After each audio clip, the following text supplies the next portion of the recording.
T20 ವಿಶ್ವಕಪ್ನಲ್ಲಿ America ವಿರುದ್ಧ ಗೆದ್ದು ಬೀಗಿದ ಟೀಂ ಇಂಡಿಯಾ 7 ವಿಕೆಟ್ಗಳ ಭರ್ಜರಿ ಗೆಲುವನ್ನ ಸಾಧಿಸಿತು ಭಾರತ ತಂಡ ನಿನ್ನೆ ನಡೆದಂತಹ ಪಂದ್ಯದಲ್ಲಿ.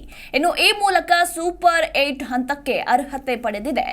ನ್ಯೂಯಾರ್ಕ್ನ ನಸಾವ್ ಕೌಂಟಿ ಇಂಟರ್ನ್ಯಾಷನಲ್ ಕ್ರಿಕೆಟ್ ಸ್ಟೇಡಿಯಂನಲ್ಲಿ ನಡೆದ ಪಂದ್ಯದಲ್ಲಿ ಟಾಸ್ ಸೋತು ಮೊದಲು ಬ್ಯಾಟಿಂಗ್ ಮಾಡಿದ ಅಮೆರಿಕ ತಂಡ ನಿಗದಿತ 20 ಓವರ್ಗಳಲ್ಲಿ 8 ವಿಕೆಟ್ಗೆ 110 ರನ್ ಗಳಿಸಿತು.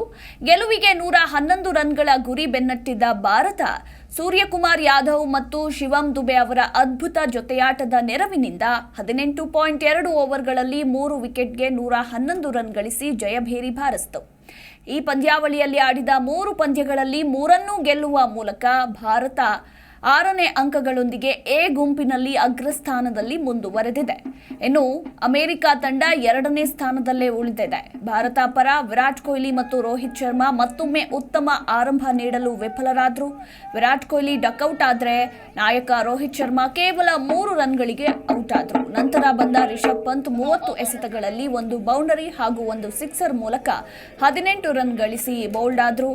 ಆಗ ಜೊತೆಯಾದ ಸೂರ್ಯಕುಮಾರ್ ಯಾದವ್ ಮತ್ತು ಶಿವಂ ದುಬೆ ಜೋಡಿ 4ನೇ ವಿಕೆಟ್ಗೆ 72 ರನ್ಗಳ ಜೊತೆಯಾಟವಾಡಿತು ಮತ್ತು ಸಂಕಷ್ಟದಲ್ಲಿದ್ದಂತಹ ಭಾರತ ತಂಡವನ್ನ ಗೆಲುವಿನ ಕಡೆಗೆ ಮುನ್ನಡೆಸಿದ್ರು.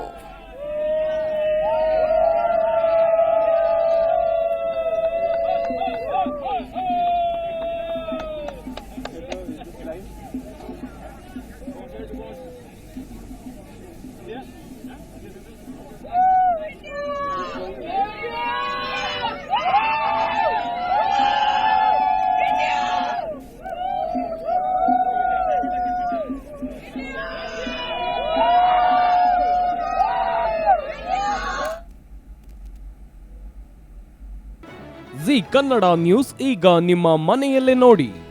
ಎಲ್ಲ ಕೇಬಲ್ಗಳಲ್ಲಿ ಈಗ ಲಭ್ಯ. Sun Direct 292, Jio TV 1334, U Digital 162, City Cable 51, GTPL 17, Abhishek cables 821, Rockline telecommunication 51, Shri Basaveshwara number 60, Vinayaka digital number 53, in digital number 896ರಲ್ಲಿ ನಿಮ್ಮಿಸ್ತದ ಜಿ ಕನ್ನಡ ನ್ಯೂಸ್ ನೋಡಿ ಆನಂದಿಸಿ.